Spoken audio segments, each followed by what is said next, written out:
1.5 odd lakhs to about 3 lakh seafarers. We're talking about doubling that size, which is 6 lakhs. Looking at the fact that at some point of time, some of these people will be wanting to transition into some role ashore, considering that a lot over here have actually transitioned. Okay, so do you think that one is bringing talent in, which is importing talent? One is building the talent within the industry so that we can export it into this ancillary in, because otherwise what is going to be the fate of this 3 lakh or doubling of people 10 years, maybe 15 years down the line? Thank you, Arun, Captain Arun. So maybe I'll just throw this question out there, see who all are awake. But to all the aspiring seafarers, all the cadets, trainees over here, how many of you, by a show of hands, want to end up in a shore role 5 years or 10 years down the line, or 20 years down the line, eventually? Nobody over here? Nobody wants to work in the office after 20 years of sailing? Okay, some hands on this side. Okay, the boys, only one. All right, interesting. So yes, there are ask another question on the ancillary. How many of the people who stepped ashore would like to go back to sea?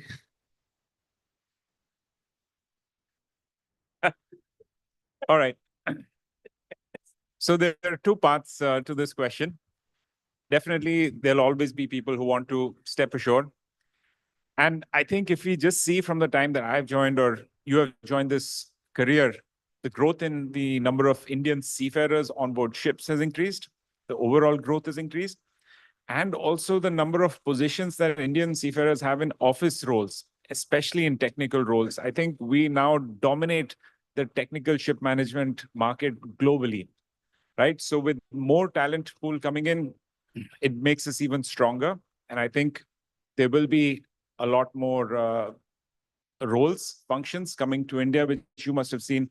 So in your time of how many, earlier it was only manning functions. Now we have various other functions. In our company, we have 2 fleet groups who are sitting. We have the entire fleet safety team. We have, lots of technology project teams, bunker operations, fuel efficiency, a number of teams. So I see that only increasing as the Indian talent pool goes up.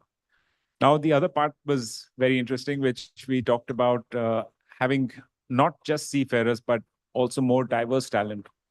Again, at Maersk, that's something we really strongly believe and pushes in diversity, not just of gender, which of course is highlighted a lot, but also in experience. So, fleet technical superintendents we have coming from naval architecture, coming from surveying backgrounds, from Indian Navy, coming into the safety team. So we really try to bring diverse backgrounds, because having a team of 10 captains versus having a team of 5 captains and 5 people who bring in something else, some other learning, some other perspectives with them is tremendously much more valuable. Within my own team over here, I have some excellent seafarers who are really qualified and bring a strong technical background.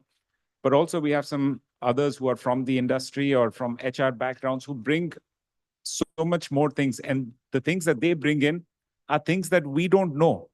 We don't know what we don't know, right? And our thought process when we set up this team was, some of these people, they're studying HR courses for, 3 years or, post-graduation. They must be teaching a lot of value in those courses, which we don't know anything about. And if we want to transform and stay abreast with the rest of the world, then we need to get that talent in also to show us that perspective. And that's, one of the reasons of why we are able to do some, innovative things or something new, because we are also thinking differently. I think that's a very interesting point, because there were a few things which came out. One was about the insularity of our industry. We've traditionally been very insular, very, very closed, sort of closed, not only close knit, but also close to external ideas and external people coming in, and external type of resources coming in. And ma'am has broken that barrier, shattered it actually. But I think the other thing is also about being future proofing the industry per se in India, because if we don't evolve with the times and we don't bring in the skill sets, what I hear is, and this is a probably I would ask any one of you, if there is something which is a skill gap which is currently observed, and we are looking at people coming in from either the sea or transitioning from external roles inside, there'll be different skill gaps which will be need to be identified as to what they need to. Like sir talked about the when you talk to seafarers, if you have a seafaring background or you understand the life at sea, you have an empathy level which is slightly different than somebody who has probably never been out to sea. But on the contrary, there are many other things which need to be done in a much smarter way. Maybe it may be data driven, it may be technology driven, it may be new practices driven, and those need to be evolved and brought in. Do you think as an industry we have been doing enough to first establish what is the skills for now and for the next 5, 10 years, and then work on it in a structured manner? Because it will actually, I feel, it will end up into whether this industry exists in India or it moves out from here to someplace else. Like we said, we'll be dinosaurs maybe. So I am very confident this industry is not only going to exist, it's going to bloom and grow in India. And that's exactly why we are sitting here and discussing this subject, which means we are already very conscious of the fact that skill development is something which is very essential. And I think all the sessions today did talk about that in some way or the other. And just to complement what Karan said, in the earlier sessions, we had even Captain Niranjan talk about the fact that, while you were out at sea, you knew nothing about HR. And we heard Gurleen talking very passionately and, talking, I think it was like an eye opener that what a non-seafarer could probably feel for a seafarer. The amount of empathy which came out of what she was talking about was very clearly evident that, it's not necessary that the empathy would come from a seafarer for a seafarer. In fact, while in SCI, I've seen that when superintendents are on the job, they forget what it was when they were out at sea. And that is where we've always talked about that bridge the gap between ship to shore. Because once people are in safe havens at shore, they completely forget about the hardships over there. Ma'am, that's what I exactly said, that it is your attitude that a seafarer has to be this side. I mentioned about Gurleen, about you. Gurleen, I've worked with before also. She was, we were sitting in all line. We were all mastermind and chief engineer. She was the only girl. What I liked about it, that she picked up, I'm not saying that she picked up from us, no. But while talking to seafarers, I've seen her attitude. She was concerned about also the fact that her brother also is a seafarer. That makes another interesting point, because she has somebody in the family whom she talks to, whom she understands that he has some issues, others could also have. But on the other hand, there are so many people now in shore job who are into this business, and they're doing pretty well.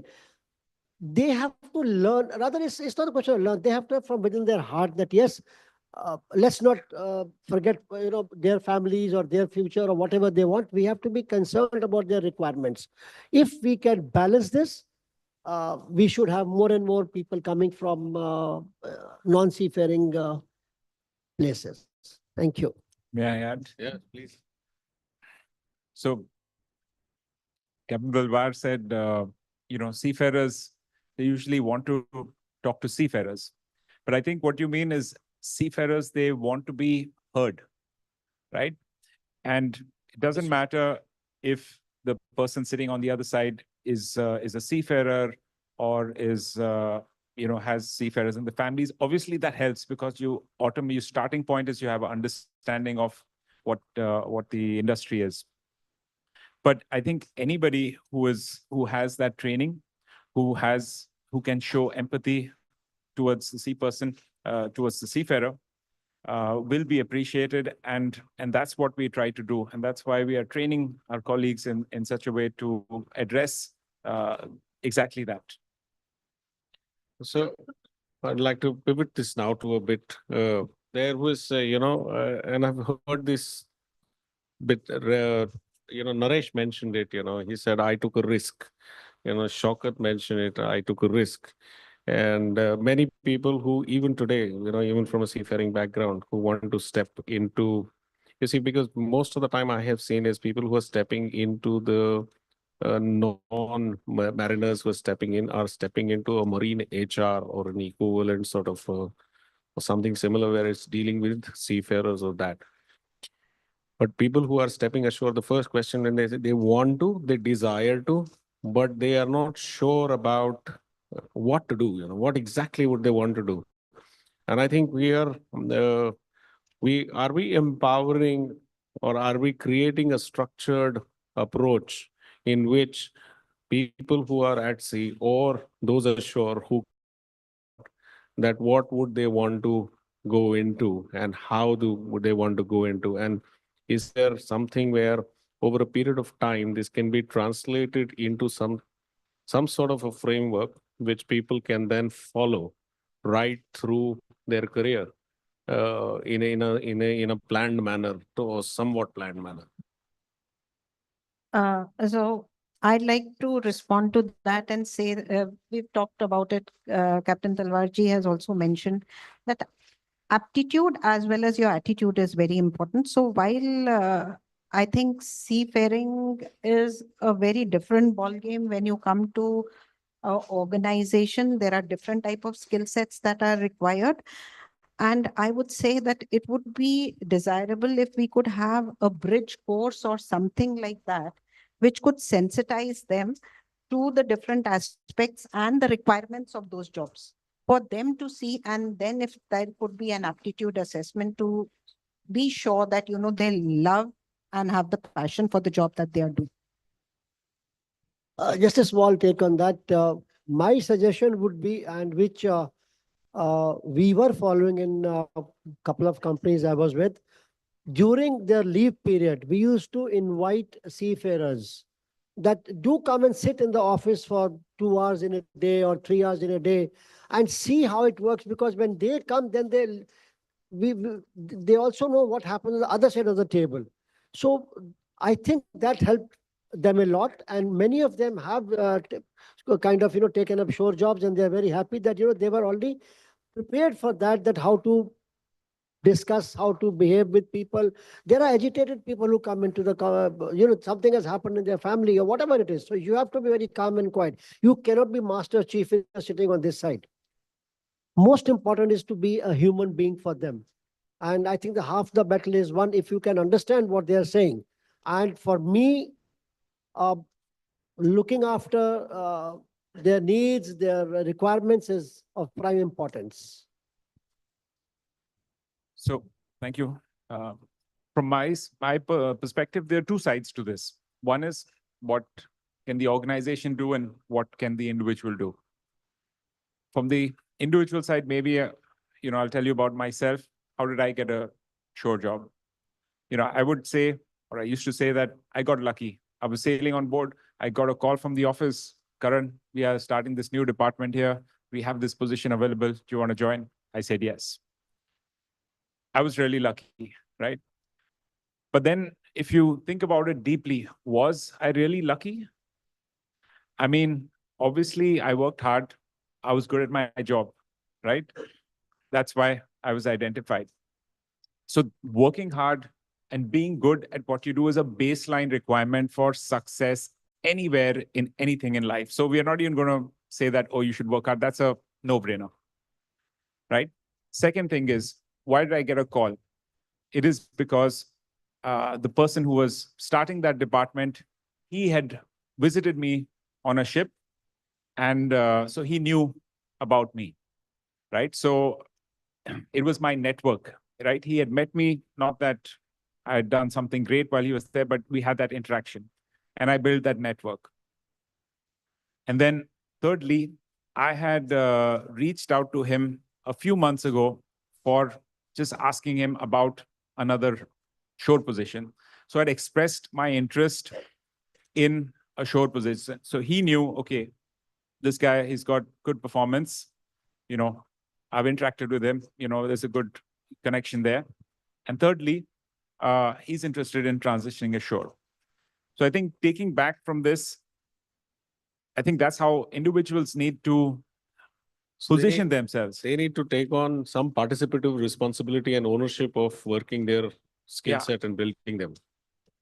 I think skill sets, technical skills, you know, I'm you not need to talking have them. technical skills. When I say But I'm skills, talking about positioning yourself, Yes. networking, so that you know you are, you know, meeting more people, you are interacting with the right people, you're creating visibility for yourself. So, you know, you are yourself visible.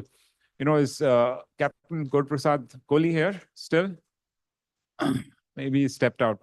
But Captain Kohli, he was, when I just started off for training for this academy, he was one of the mentors I'd reached out to, and you know, he gave me some advice. And you know, in those days, getting your assignment was not easy. There was oversupply, and you know, people were waiting for long periods. So he suggested, why don't you go visit the office? And I said, why? It's because, you know, then they'll see your face. You know, you go there, you offer to help out, and once they see your face every day, you know, and that's what happened. I went to the office, and after 2 weeks, I got my first assignment.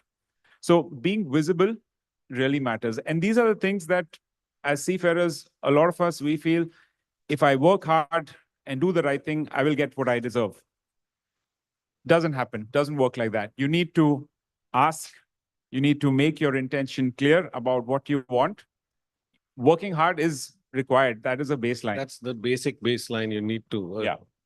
But then next stages are creating that network and creating visibility. I think that's what a lot of us are not naturally good at. So social skills, of which networking actually is a very, very important part, plus the ability to connect with people. These are not natural skills which come, like ma'am said, you know, you come from a very structured industry where it is very difficult for you to literally think out of the box, you know. And I will share a small anecdote. There's a friend of mine, uh, a very good friend of mine who was at a very young age. He became one of the senior vice presidents for GE Capital. This was quite some few years back. And of course, they had put all of these people into leadership courses and leadership development programs. And one of the things they were told was, said, you know what, you guys need to think out of the box. So one day I was asking, how's your program going? And he said, you know, one thing I have asked as a question, I have not got an answer. You know, all these years they said, do follow this structured approach, follow this structured approach. They put me in the box. Now they're asking me to think outside the box, becoming absolutely difficult to do it, you know. It requires a completely different thought process and skill set, probably. But And it requires conscious effort also, because a lot of feel that, oh, it comes naturally, or you know, they think, oh, I'm requires effort to actually make a conscious effort and, you know, network with people, keep in touch, make yourself visible. So I think all that is stuff that we don't really learn anywhere. And as seafarers, natively, we are very bad because we are in the box trained. and way away from the day-to-day part of it. But on this note, I think we can continue on this discussion. But really, let's open this up to the audience, please. If there is any context or any question you would like to ask. One liner, just a liner. Stepping ashore, be ready to get half the wages or 1/4 of the wages what you're getting on the ship. Related yet an unrelated point, which in fact I can throw out to the audience, if somebody can answer from the audience.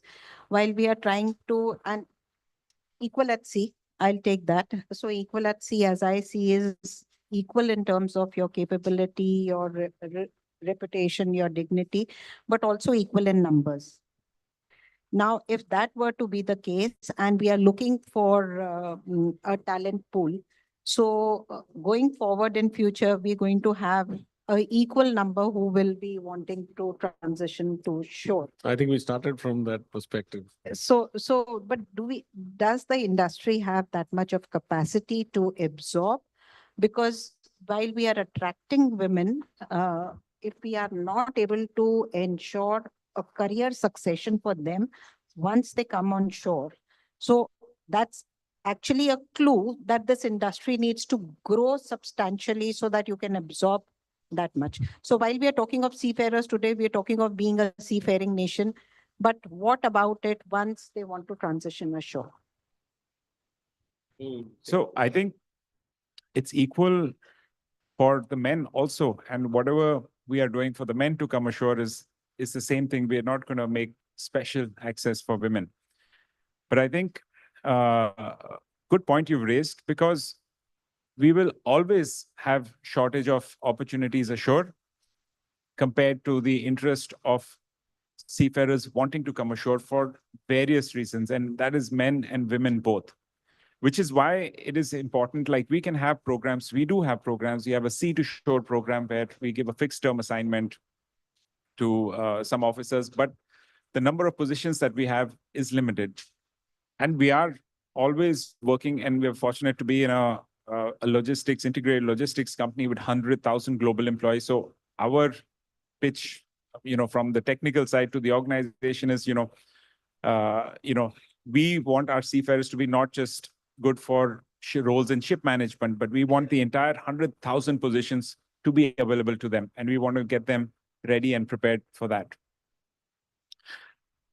But coming back to, we are still not going to have, a capacity to absorb whoever wants to come ashore. And that's why it is very essential for individuals to take that upon themselves. And what I talked about, networking, visibility, and standing out. You have to differentiate yourself, because if you just have, your COC and your sea service and hard work and being good at your job, that's not different enough. You need to add another layer of value, whether that is education. And another thing is, a lot of seafarers come to me is that, Karan, get me a shore job. So, okay, sure, but what are you interested in? Anything will do. I just want to come ashore.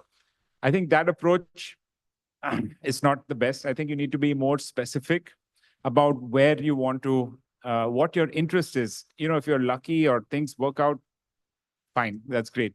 But you need to be specific about what your interest area is. Is it in compliance? Is it in technical operations? Is it dealing with people? And then you focus yourself, position yourself, educate yourself, train yourself based on that area. And that makes your chances of, securing a job much, much better. Okay, I think we have sort of said a lot, but is there anything from the audience, please? Otherwise, Captain Basin can ask a question.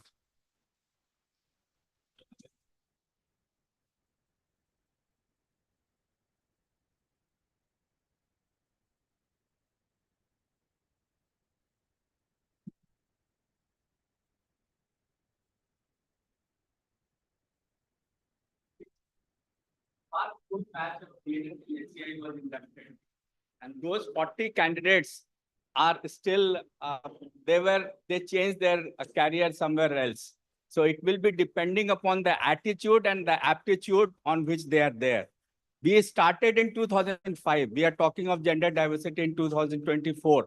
But SCI was the first company who thought of gender diversity in 2005 and 6. And we had inducted an entire batch of 40 girl candidates who were put in PVC vessels.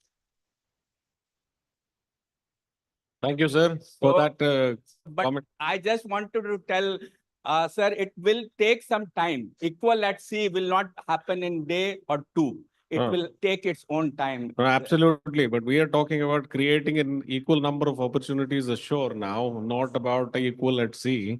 So I'm sorry about that. But so And of course it is, I mean, we're celebrating the International Women's Day, and it's a fantastic point to bring out on that note. But thank you, sir. I think, is there anybody else who has any That questions? is why I mentioned, sir, because today is a Women's Maritime Day, and I think that deserves a not big round of Women's Day. applause from all of us. Sir, Basin sir, I heard you wanted to ask a question. How?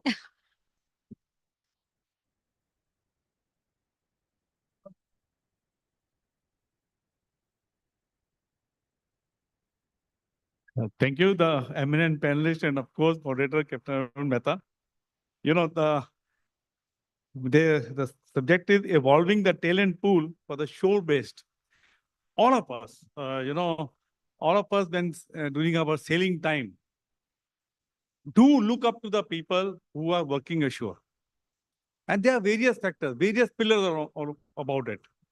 How will you evolve? The topic, the first word in your topic is evolve. So going a little bit separate with the permission of Shokat, I would like to tell you something, a very brilliant executive MBA course, which has been initiated by the Company of Masterminds of India and IIM Mumbai. Captain Arun Mehta himself is the originator of it. So first of all, big round of applause for Captain Arun Mehta. This course, executive MBA course, the first of its kind in India to build leaders for the future. And the way back, Arun, when we started this, it was Niti in Mumbai. And now it has got the status of IIM Mumbai. IIM Mumbai is country's #1 institute for logistics and supply chain. The Company of Masterminds of India have joined hands to conduct a course with them with the logistics, supply chain, and maritime management. Eminent personalities from all over the world are teaching them. This is the course. So maybe some of you can take a lead from that and evolve yourself to become a future leaders for the shore jobs. That's what I have to say. Thank you. Thank you, sir. Thank you, sir. I think we can, unless there is any other question, then I can. Sorry, please.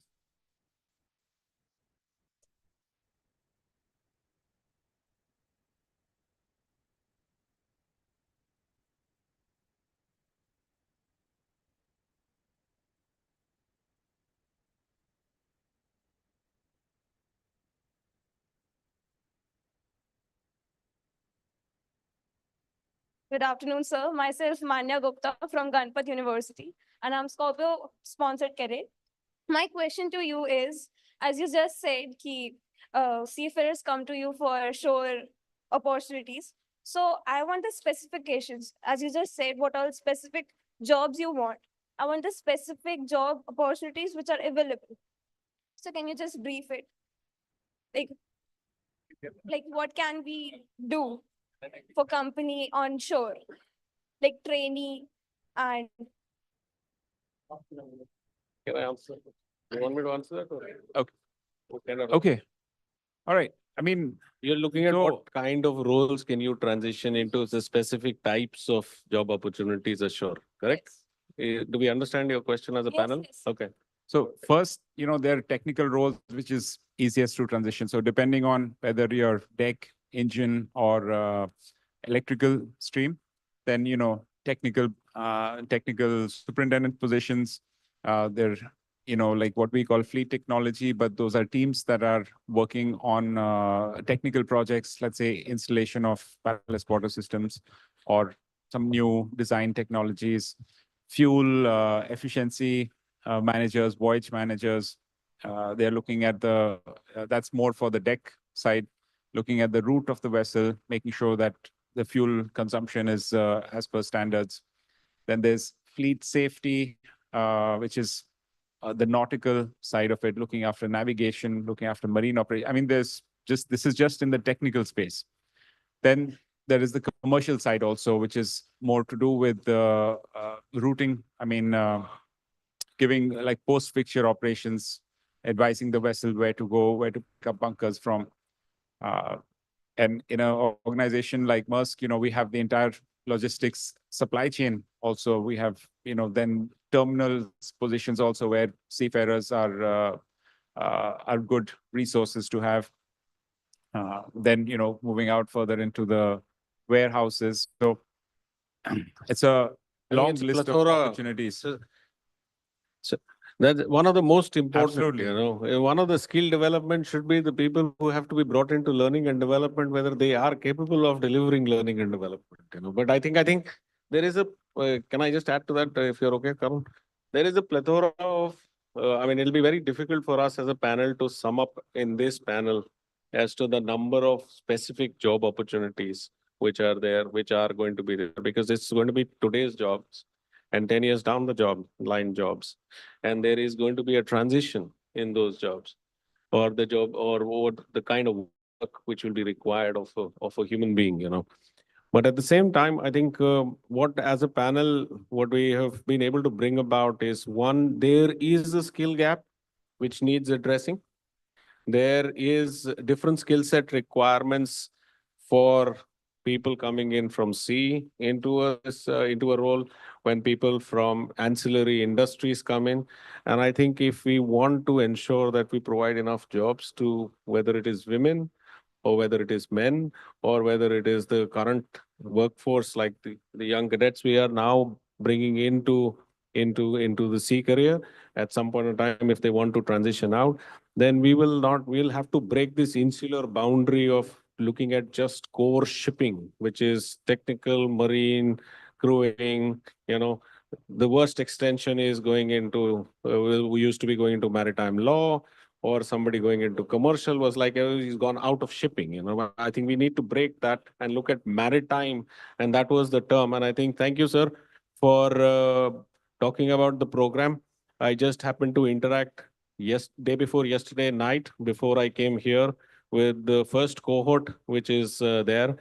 And they are starting to realize the importance or the value of the program, which is there, because they can now see, answering your question, they can now see the amount of opportunities which they can explore by virtue of now the new skills which they have acquired, or the new, and there's a change in the attitude along with that, because everybody thought we are master mariners and chief engineers, and it's a very heavy mariner, heavy batch, and they thought that we know it all. And then you suddenly come into the reality of the world and you say, we know it all only within that well and not outside. So I think there is value in us looking at this in a more structured manner. Companies are doing their bits, but also as an industry, I think there is value in looking at that, how we should evolve and map out what would be the skill requirements so that this industry can be the supplier of skilled manpower to the entire maritime world per se. Thank you. And I thank my panelists. Thank you, Karan. Thank you, ma'am. Thank you, sir. And thank you, Shaukat, for taking on this topic and helping, giving us a stage to talk about this. And thank you for not sleeping through this, though I promised you I'll make you fall asleep. Thank you very much. Thanks a lot. Thank you to our panelists. I request our panelists to please wait, and I hand over to Captain Shaukat. Okay, so things are this panel was supposed to be a little bit different, and it was, because we are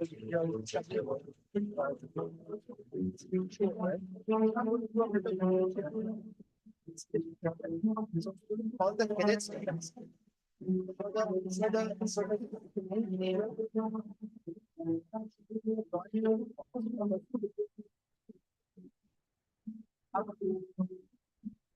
So we have to call the cadets are here. Number cadets also. Felicitation. Guys, record this. Let's give them a very big hand. Thanks. Felicitate all the senior most people of the industry. But let's do this.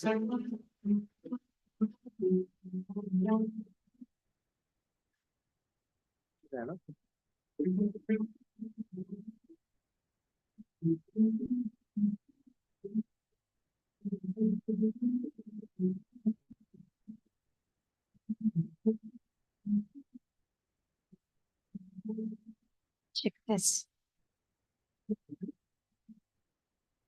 Come on, ladies and gentlemen, let's give a thunderous round of applause to our panelists.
Let's please join in the group photo.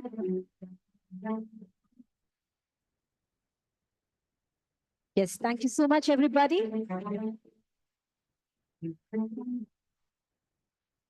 Thank you, sir. And now we enter. Yeah, just. Okay, so we have, let's welcome Biva. Biva is the sales from Qatar, and Biva for coming across. Happy Women's Day to you.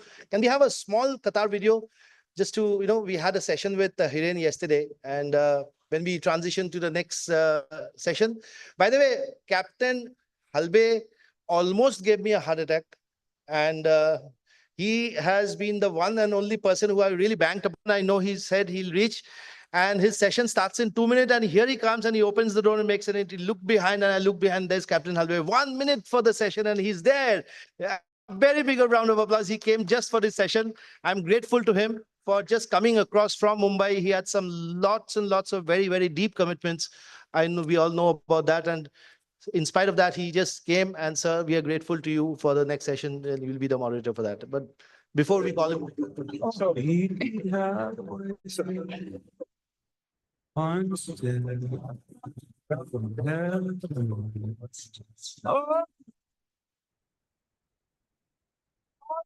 Yes, that's perfect. There's no limit to how far a dream can take you. Star in your own adventure now. Qatar Airways. Meet me halfway. I'm still in heaven. Oh, it never breaks. Oh, There's no limit to how far a dream can take you. Qatar Airways. Meet me halfway. I'm still in heaven. Oh, it never breaks. Oh, it never fades. Oh, no. There's no limit to how far a dream can take you. Qatar Airways. Meet me halfway. I'm still in heaven. Oh, it never breaks. Oh, it never fades. Oh. There's no limit to how far a dream can take you. Qatar Airways. Well, ladies and gentlemen, now we enter one of the most anticipated sessions of FSM 2025, and that's Seafarers Connect, a direct dialogue with industry leaders. This exclusive session is designed for our seafarers and maritime students to engage directly with the people who truly shape our industry.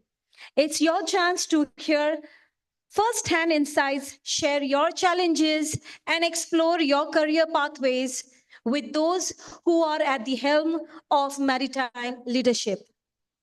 Allow me to introduce our esteemed moderator and panelists for this session.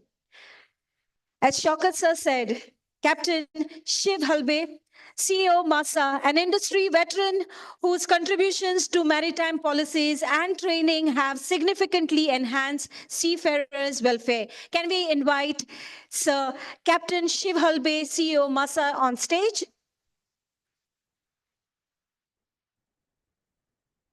Ladies and gentlemen, let's give a round of applause to Captain Shiv Halbe. Next, Captain Tushar Pradhan, the General Secretary, the Maritime Union of India, with 45 years of experience, including 27 years in command. He is a passionate advocate for seafarer welfare and gender inclusivity. Ladies and gentlemen, please put your hands together for Captain Tushar Pradhan. Let's welcome him on stage.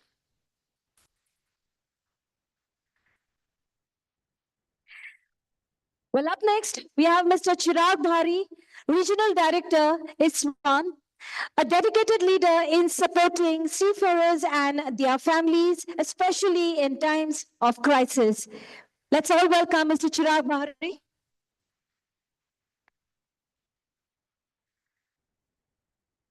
Well, next, ladies and gentlemen, I would like to invite Captain Pradeep Koria, Director of Seven Islands Maritime Training Foundation, a leader committed to shaping and to shaping the next generation of maritime professionals. Let's all welcome sir on stage. And along with Captain Pradeep Korea, I invite Captain Jason and Captain Schubert also to please join them on stage. Well, friends, they say, ना पैसा लगता है, ना खर्चा लगता है, बस ताली बजाओ तो अच्छा लगता है. Let's all give a thunderous round of applause to our panelists. Come on, everybody. Welcome you on stage, sir. Well, now, without further delay, I invite Captain Shiv Halbe to take the stage and this discussion. You want to come here? No problem. I have the mic, sir. I'll go to them. Okay, good.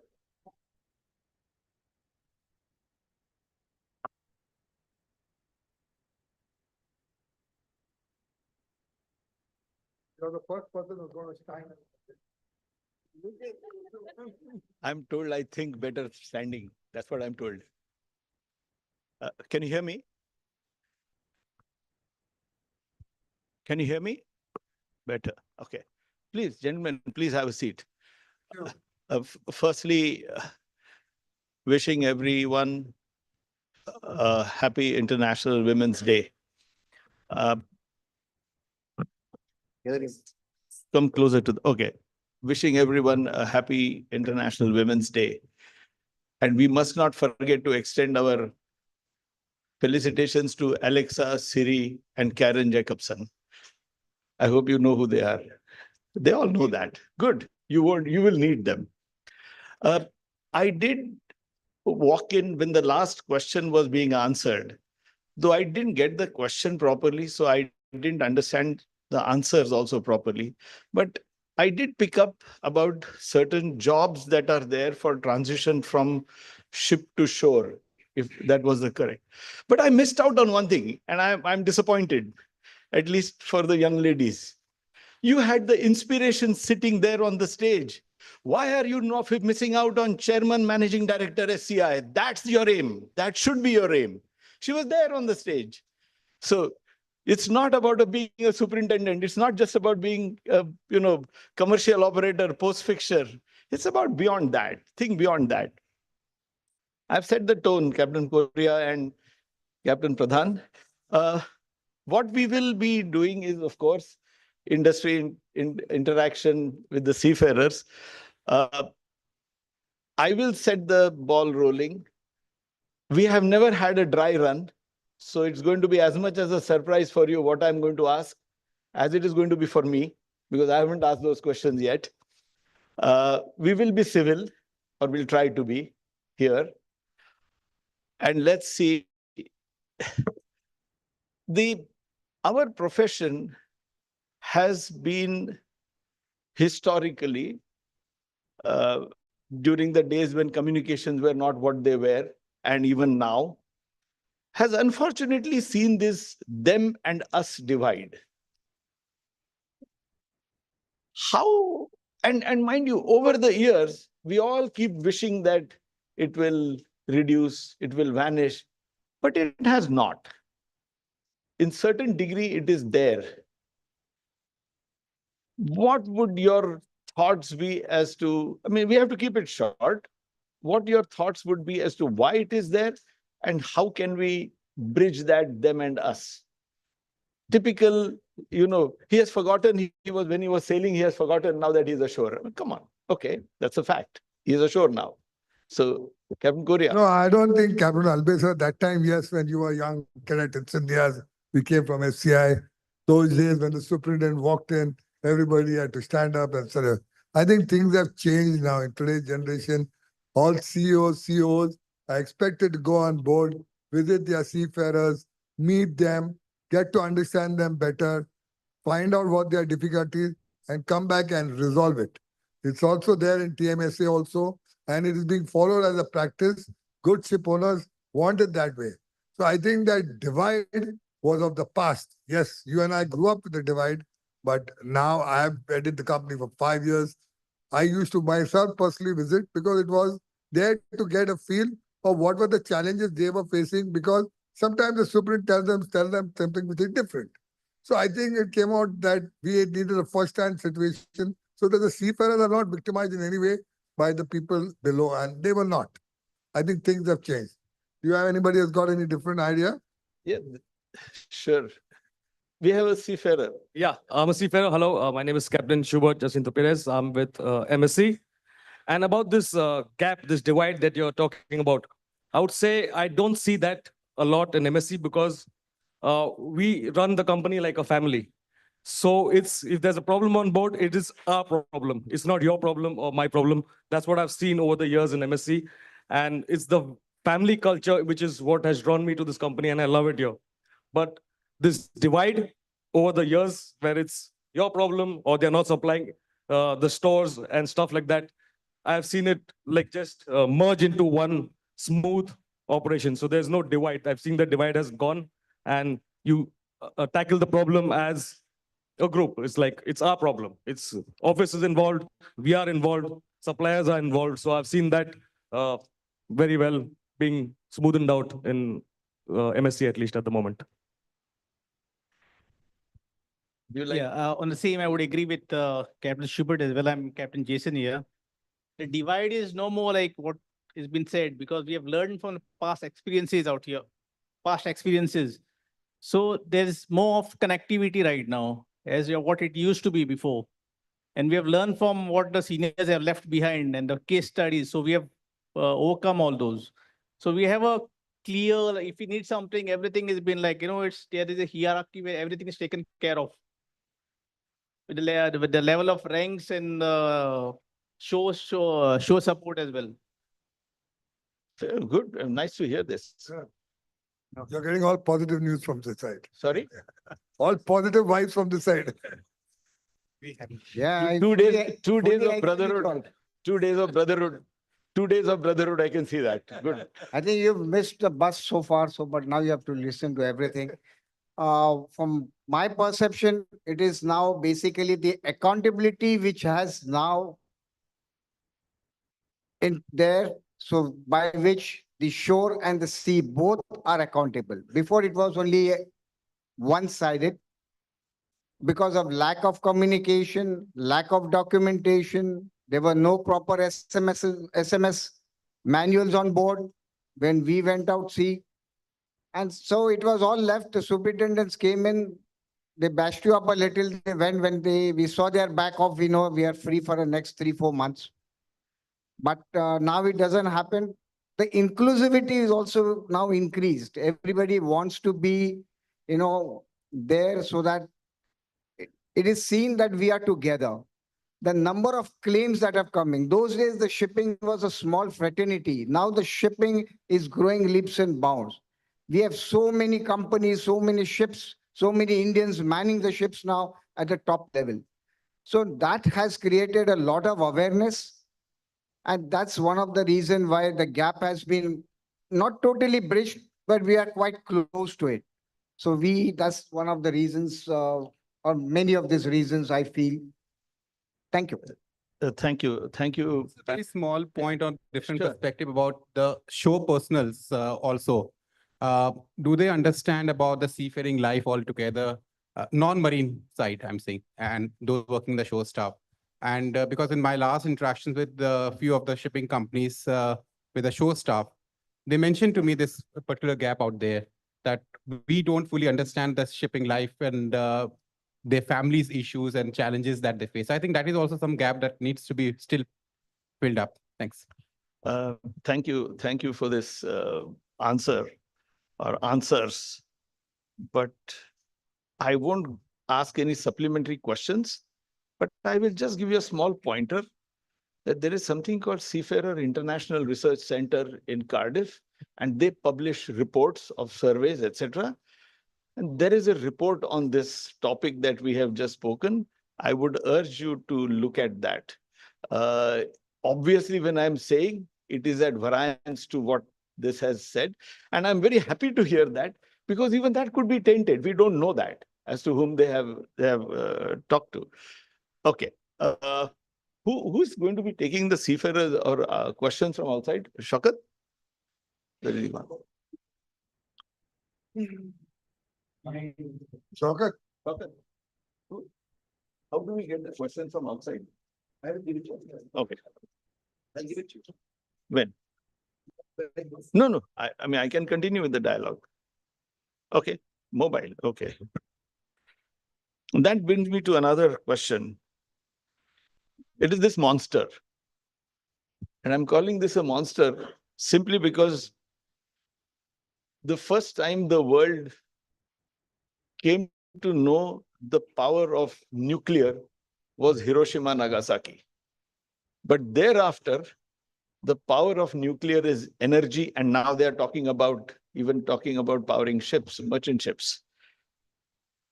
This device, which has intruded our lives maybe 15 years or 20 years ago, how do you gentlemen see this equipment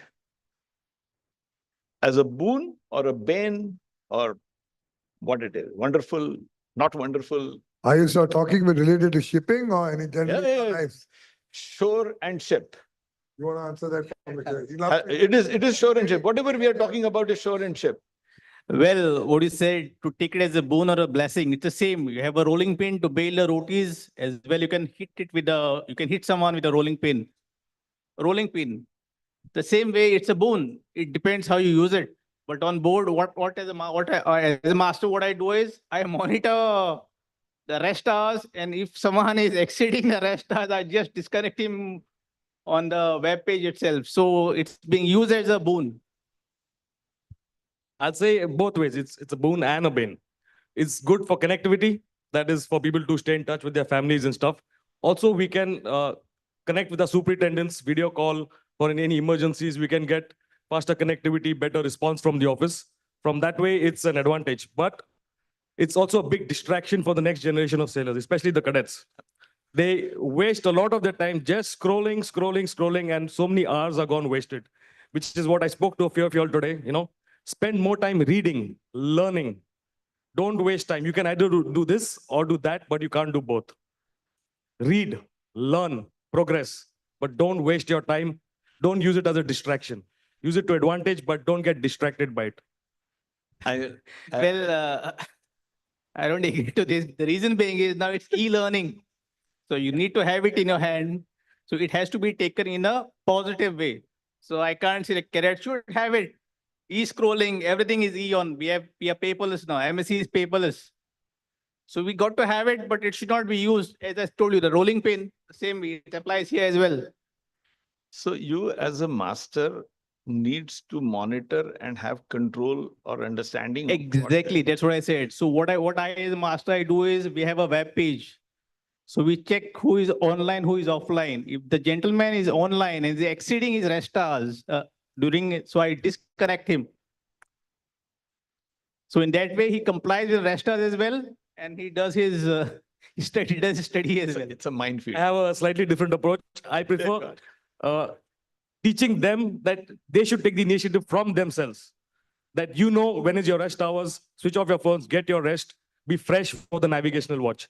You be responsible for not wasting your time. Now, you're on your screen. Like you said, you could be e-learning or you could be browsing and wasting your time. That choice is yours. I cannot come and monitor each and every one of you in your cabins. It's your choice. You choose to study instead of scrolling and wasting your time. So learn, progress. That's just my take. Who spoiled them? That's my question. I did not invent this. You are the one who's showing that face. So it's left to the individual. I know it's a good thing, but there are also the side effects of it. At the age of 18, when you are there on board, I don't think y'all are kids. Y'all are quite fairly matured enough to know when you should take rest and what is the interest. If you have that interest in seeing something and that makes you relax, fair enough. So it's nothing about, there is a good thing about it is a connectivity, as you said, you can get through your superintendents, charters, everything. You can send some snaps if something is not in order immediately. But when it comes for this social thing, today, the number of staff on board has reduced. How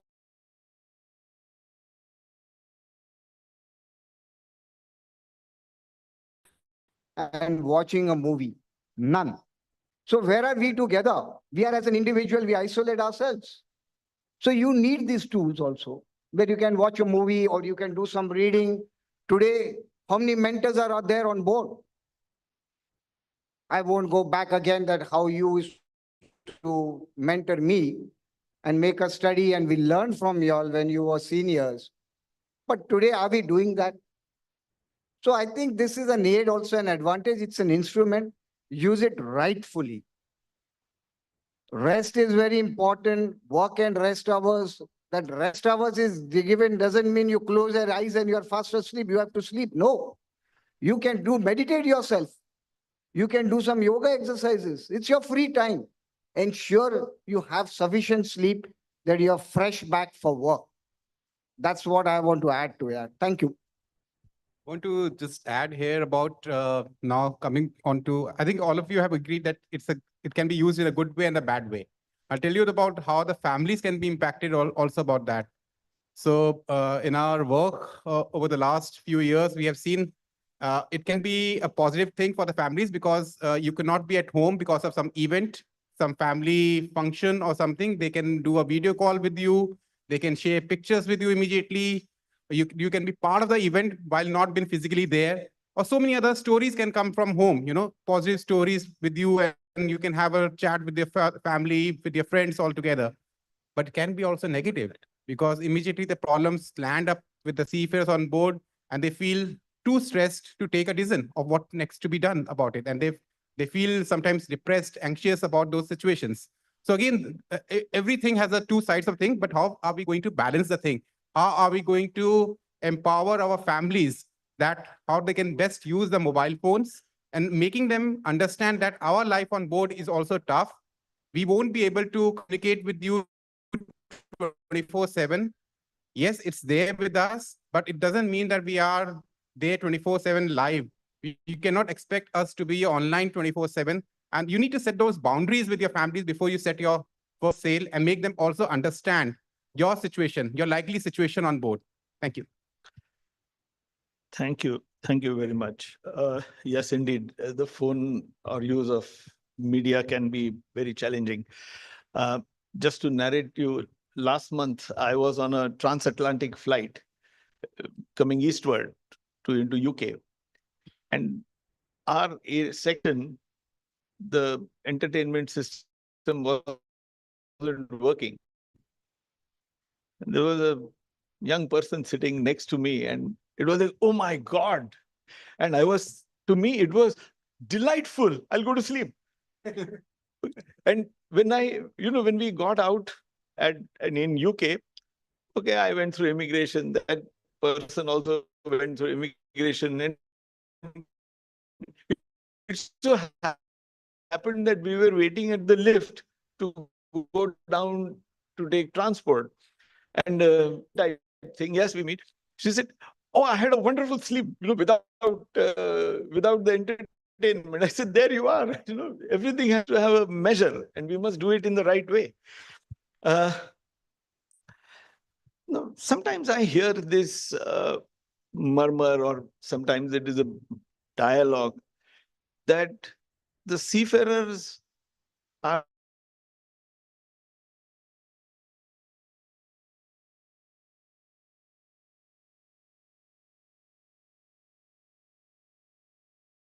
that's what, if there is a lack of, when we, the government comes out with the onion ban because the onion crop has failed and price of onion goes up to 200 or 100 rupees. So to bring the price down, being a staple food, to bring the price down, they ban export of onions. So some action is taken.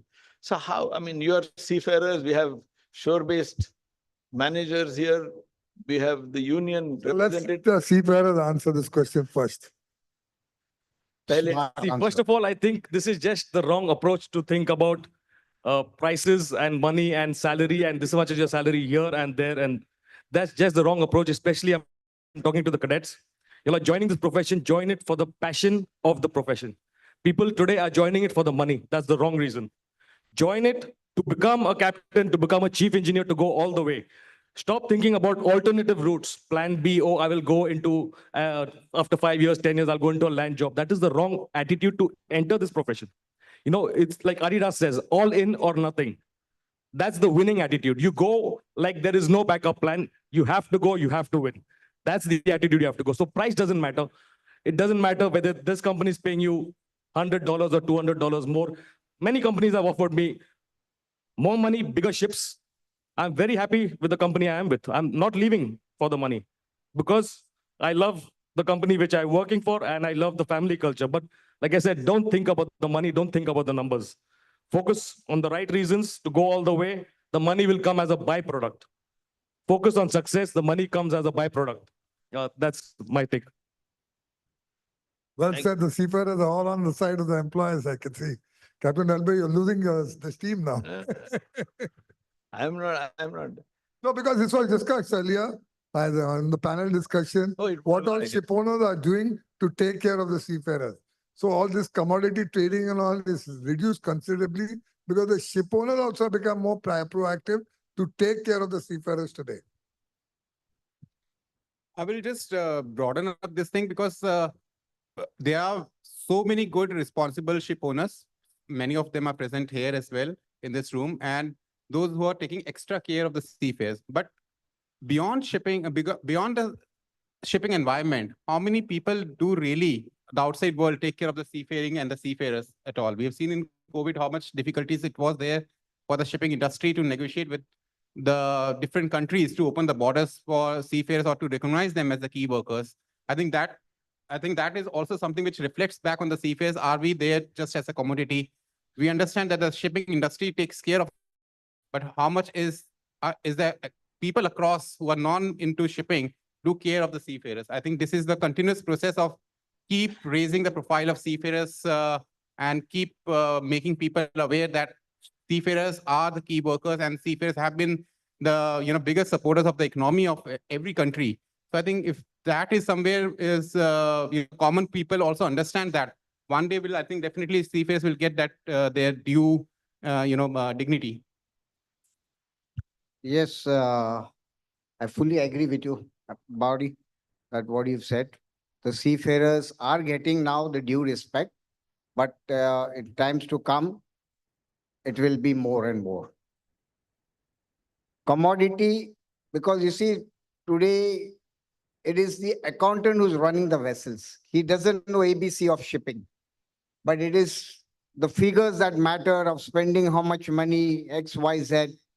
So they don't care much for how much hardships we have to go through, how we struggle to get things moving.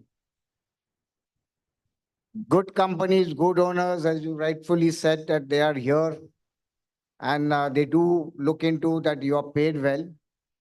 No money, no honey. So that is very important. I would like to stop you here because No, you're the getting very direction romantic, you're boss. taking is not the one intended. So This is an interaction session, so I have Yeah, the right. we It's will, a democracy. I we can will speak. interact. I can see, I get the smile and laughter from them. I'm looking at the youngsters, not at the senior people. He's in a very aggressive mood today. Be careful. MUI boss. Maybe his membership has increased recently. He's in an aggressive mode. Ah, now you're coming. Now he's talking commodity. Yeah, indeed. The word commodity does sound very banal, and it is not. Though there are allegations, etc., that the HR practices across shipping companies needs a sea change compared to what is there in the developed companies ashore, for various reasons. Though there is a big problem, and definitely in this country, our country, it is about surely for seafarers. And over the last 15 years, things have only become worse. And that needs to change. I think people across the table here, our panel here, are making efforts. So we know that. But how do you handle that part? I mean, Captain, surely. You're like Lack of it. Or is it not a problem? We discussed that also because we had on this previous panels all talking about this. What are they doing to correct themselves, incentivizing the seafarers and giving them back into retention policies. So all the companies, their HR department has been already told to work on it and ensure that the seafarers are the people who drive the business. So if you don't take care of them, how are you going to drive the business, right? So I think that in the past, yes, we had negotiations. We had to get the ship owners were a little very tight. I think they're all changing in times. They know the seafarers' importance. And I think they're all working on towards giving them the right dues.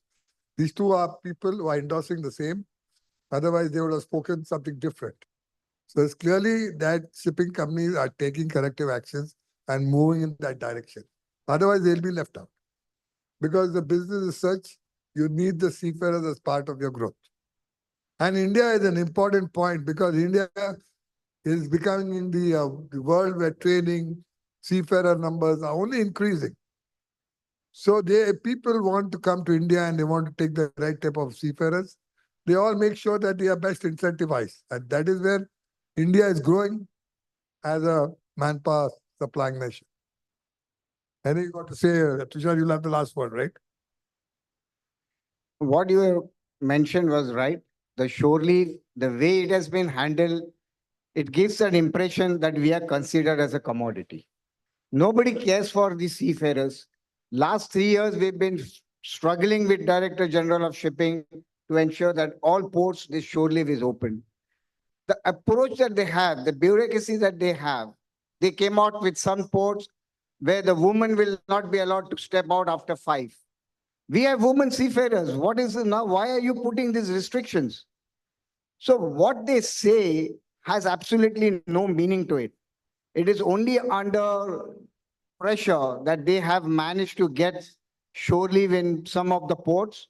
We are still struggling to get it in other ports. Some reason or the other, there is no immigration there, no XYZ is there. So these are not the reasons. We always had the shore leave earlier. The more the ports, the more the problems we are going to face. And also rightfully, in the earlier sessions, there was a word about criminalization of the seafarers, which is also being done, and nobody cares for that. The governments are not interested in actually getting our seafarers back in time and giving them that support. That has been a contentious issue for a while. And as Iswan, do you see a resolution to this challenge which Captain Pradhan just raised? The only thing is about how can we increase more and more awareness among seafarers about these issues, and they take the right path as well and right choice as well. Like if I look back into some of the things where you can at least, like criminalization is something which is sometimes it's beyond, seafarers' perspective, because they have no idea about whose cargo it is on board and what do they have.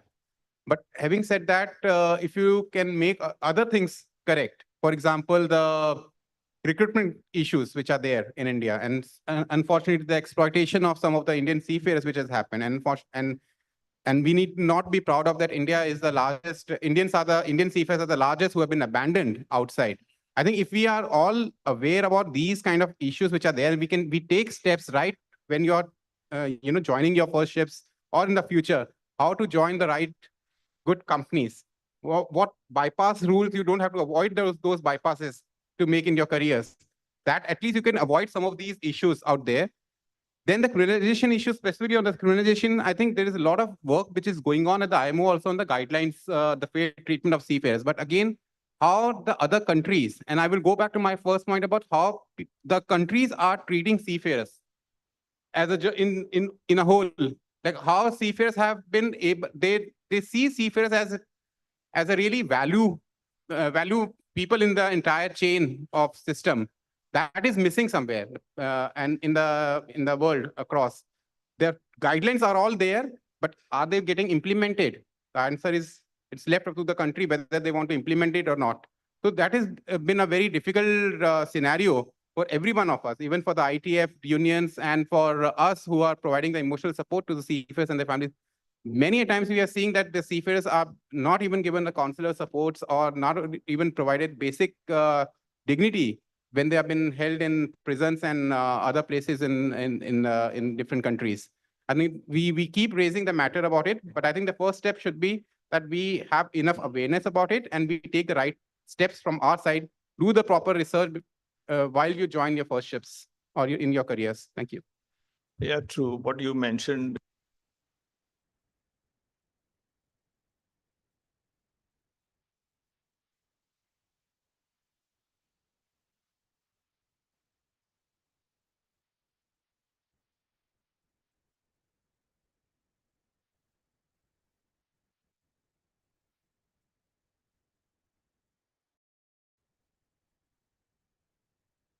Money is not the one you chase.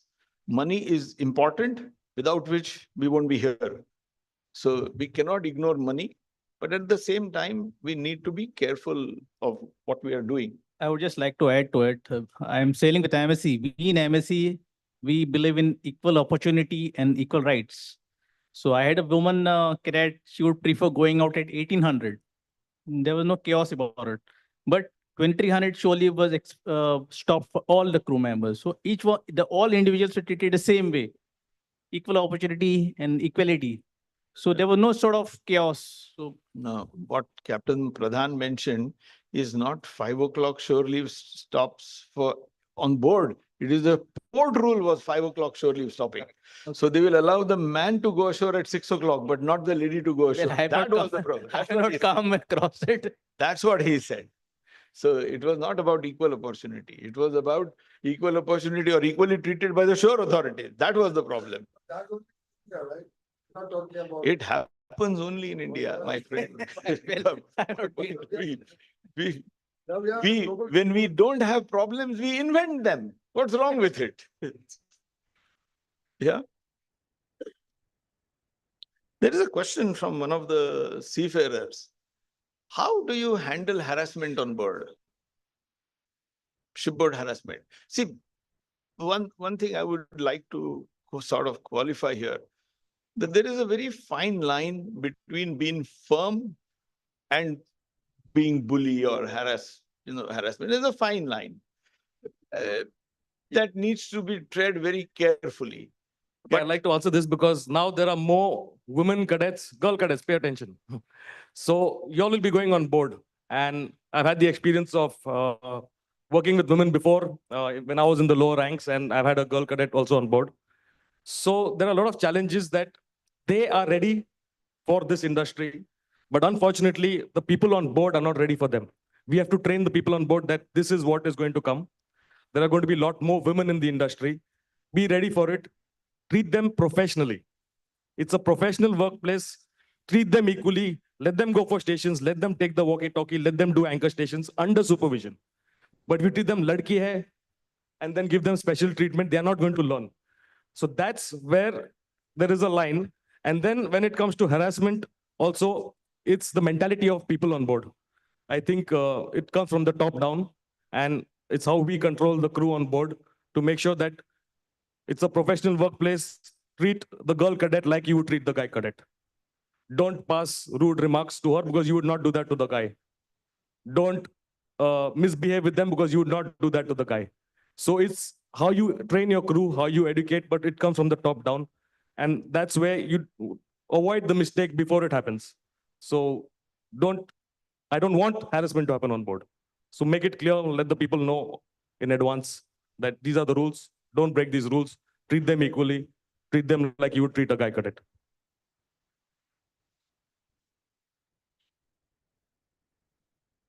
Regarding harassment, like as we see, for a old nut, you have to hit it hard. So it's like carrot and stick policy. And well, in MSc, we have a speak out policy wherein Miss Ma'am Nita Jha, you can directly call up. The number has been given to the woman cadet as well as Captain Basin. So they can directly approach them right on WhatsApp if there's no action been taken. And like, I mean, MSc, I have not seen any sort of harassment cases of encouraging the woman. It's we who put it in the head, like, when we start the conversation as male and a female, that is how we start. If we don't start differentiating male and a female, then the topic doesn't arise only. Treat them equally. It's International Women's Day. Happy Women's Day to all of you all. Yeah. Thank you. Easier. I'm tempted to say it's easier said than done. Okay. Because we are saying. We have gone through it. It is easier. No, what happens here? Remember one thing. When I came ashore, the only lady in the office was the telex operator. And she used to take shorthand. Captain Korea might know dictation, where we had to dictate the messages. By the time I finished with my career in active shipping, somewhat, the fleet managers were women. So over a span of 2 decades or 2.5 decades, the difference was huge from all male ashore to more than 50% female ashore. That transition we have seen. So it's not uncommon for the shore staff to interact with females because they're there. I mean, you get into a public transport there. So it was nothing much. It was on ship, it was the difficult one. And so these challenges will remain for a little bit more time, for sure. And because, as you rightly pointed out, that the dyed-in-the-wool sailor has to accept that, it's not all about big muscles and sledgehammers. No, it's not about that anymore, only. Yeah. So I would just like to put forward the data of the Seafarer Help Helpline being operated by ICE1. The last year, one of the biggest challenges reported by seafarers, including both men and women, is bullying and harassment. Unfortunately, this is increasing every year. And this impacts the entire mental health and well-being of that person who has been infected. And not just that person's family as well, you can imagine. So if we look at the first thing, what policy, I think every company needs to have a very strict policy out there, which needs to be, be seen in getting implemented as well. Policy should not be just in the books. It should be seen as implemented, then only it will work. Secondly, there has to be, we don't need to single out men and women out there. You need to do this, you need to do that. I think both men and women need to work together on board as a team. So there has to be an allyship between them. There has to be more momentum around how we can improve the allyship between both men and women. Because as I said, bullying and harassment is happening not only just for women seafarers, but also for men have reported a number of cases where they have been harassed and bullied as well. So I think both of the parties needs to look into how they are going to speak to each other. What words and actions can have an impact on each other's psychological, that can leave behind a psychological impact on the other person.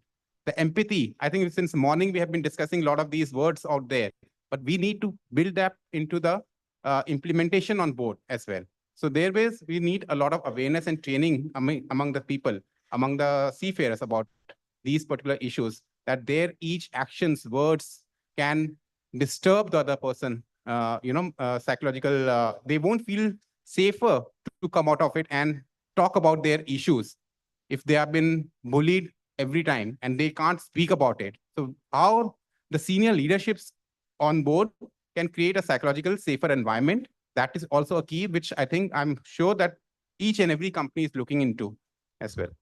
Yes, I would like to absolutely agree with you on this. This is where the top four on board, the management on board, these people need to be educated. These need to be taught that, yes, there are going to be more women coming on board. They create the whole atmosphere. They are the guys who create the safety for women on board. So on board, the training needs to be given to the top four on a shore or by briefings, which our company is doing. So even other companies can do this. Brief the top four before they go on board that this is how you protect women on board. This is how you create a safe atmosphere on board. Be ready for more women in the industry. Keep an open mind and stuff like that. I think most of the companies are having this sensitization course. And I think the staff on board are fairly aware of now. A healthy atmosphere is very important. I will stress, and this the top four are now understood, that if you want to have youngsters coming in, women seafarers, we have to make sure that we are able to accept them. Don't be judgmental. When we start becoming judgmental, then all the issues start happening. Accept them as your colleagues. Don't consider them as your daughters and sisters. That's not how it should be. They are your colleagues. Work professionally, be their mentors, take them on with you, show them how they have to conduct themselves, and then a proper atmosphere is created on board. There is a thin line, there is a difference between what is bullying and what is harassment. Today, you have all the norms available to report these matters 24/7. There are helplines available. So these things are slowly receding, and it will recede at a faster pace as they start doing the gender sensitization courses. And that has to be online, ongoing training. It is just not for the men, it is also for the women. So cheer up and don't get afraid by these big words. Life is safer on board, and enjoy yourself. Thank you. Thank you. So Chirag, with all this, cases would have reduced because shipowners are taking action. Is it reducing or what's happening? No, it's actually the bullying and harassment cases have unfortunately increased, has been reported. I think it's because of the cases which are reported from the seafarers who are not coming into a good ship owners and all that. And a lot of cases are coming also from the yacht crew sector as well. That area is also bringing a lot of issues around bullying and harassment into the data. As the Yacht crew not regulated, that's the reason, right? That's correct. As the awareness of reporting has increased, so has the reporting increased. So it's one feeding of the other. And Captain Pradhan, you actually made a touch on a very valid point. That sometimes, especially we see this, at least people of our culture, that, oh, you are like a daughter to me, you're like a sister to me. Rubbish. You are on board as a second mate, you're on board as a third mate, please do your job. You are nobody more than that. If it were a boy, I wouldn't say that you're like a son to me. No. So why would it be? So kindly do your job. That's very, very, Treat them very professionally. Yeah. I was fortunate to be a master on a passenger vessel with 140 women there. And I took over from a Norwegian master, and he only gave me one advice: don't fall a prey for crocodile tears. You have to evaluate yourself before you take any action on anyone. Okay. I think we have had an alert from the organizer, and we must now curtail our interesting dialogue at this stage. No crocodile tears, so no crocodile smiles also now. And The bigger smiles then.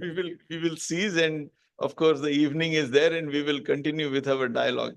And I must thank all the panelists for a wonderful and straight from the heart responses. Thank you very much. Thank you. Thank you. Stage. Hello, everybody. Yes, and I'm so glad that through your blessings, I got a little bit of my voice back because I had to bring the curtains down on FSM. But before we go, I would like to take this moment to thank our panelists, and I'd like to invite Dr. Sanjeev Vakil from HMT and Gaurav Bajaj from Vatsala to please come on stage and felicitate our panelists, please. Yes, they're here. And I think this deserves a round of applause. This is our last panel that we bid adieu to on the FSM stage.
Thank you very much, gentlemen. Thank you.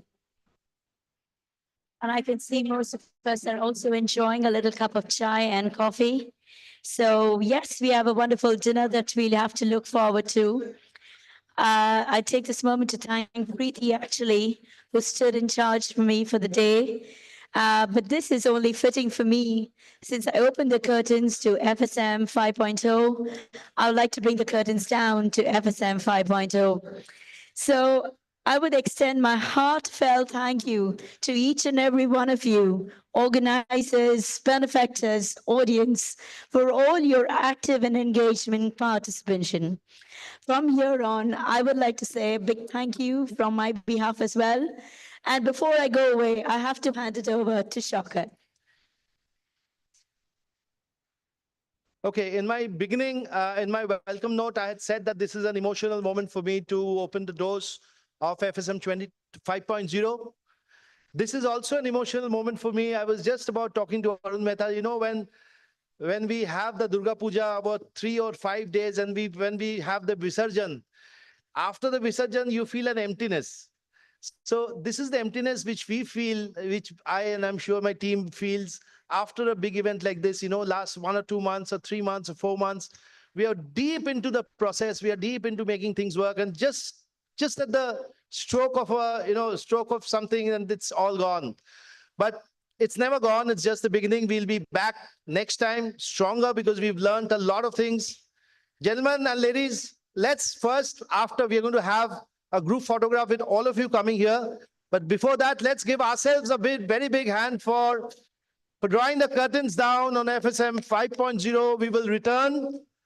Thank you to all our partners who over the last 2 days we've sort of thanked profusely. I cannot thank enough the participants who've flown in from all corners of India as well as abroad to be with us. The people who've joined us online and engaged with us online, the people who have supported us, people, you know, like the number of registrations we've received this time from outside the industry has been magnanimous. So thank you. And for the bottom of our hearts, we say goodbye. But we never say goodbye because we still have a very big session of FSM left. And that's tonight, the celebration of FSM 5 years and the TNC. The coaches will be waiting. Please, gentlemen and ladies, you don't want to be left behind for the dinner, right? So Here's what you need to do. You need to see your mobiles with the ID cards, and your ID card, the coach number will be there. So in number 1 and number 2, number 3, number 4 coach will be leaving from Bogmallo Beach Resort.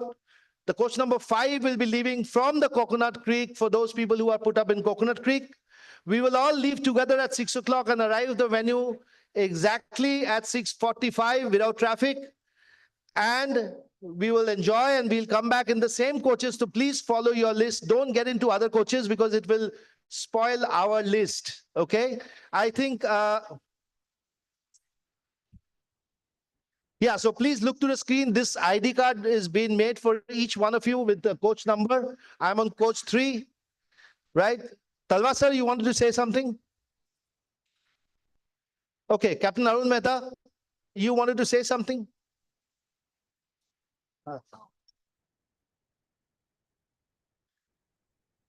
Talwa sir.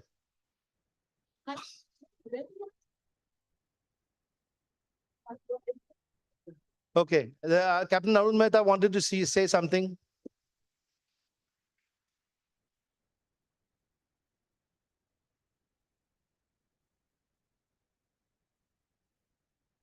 All yours. I think I taken away the mic from Shaukat, which is a rare occurrence. So no, but I think what deserves a big round of applause, and I think what requires us to do and to acknowledge, it is not easy and is really difficult to set up a platform, collaborate, and bring people together. At whatever notice, despite whatever challenges happen across the industry. And I think Shaukat has been instrumental and has done a fantastic job of ensuring that this platform is here for us, and we should thank him for that. One of the few platforms where I see seafarers participating, one of the few platforms where we talk about things which are not the routine aspects. So Shaukat and his team, thank you very much from us. Thank you for organizing this, and we really appreciate it. Thank you. Yeah, guys, I want to call upon my full team here because without their help and assistance, and we are all in this together. So can I call upon Dilees, Shreya, Anjali, Bhavik, we'll call upon Sagar, call upon the resources as well. Yeah. Guys, very big round of applause for the TNC team.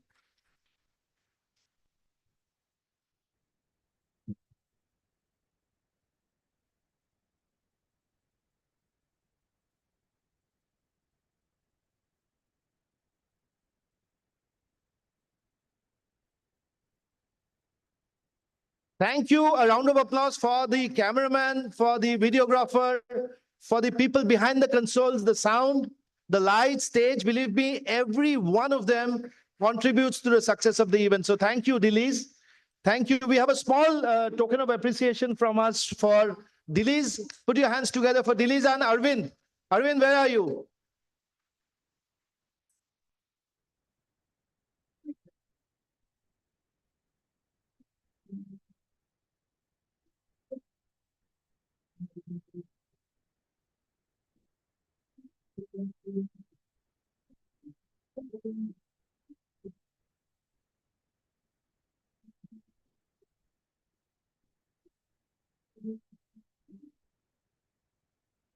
Ladies and gentlemen, look at your watches. What time is it? The TNC starts in time, finishes before time. Okay, so we will always maintain this because we respect your time. Given the values that you have, you spend your special and your valuable time with us. We will always endeavor to start in time, not late. So let's head for the coaches. Let's go where the party begins tonight to Seabob. Okay, thank you very much. Let's all come together for a group photo, please, on front. Let's all come together for a group photo.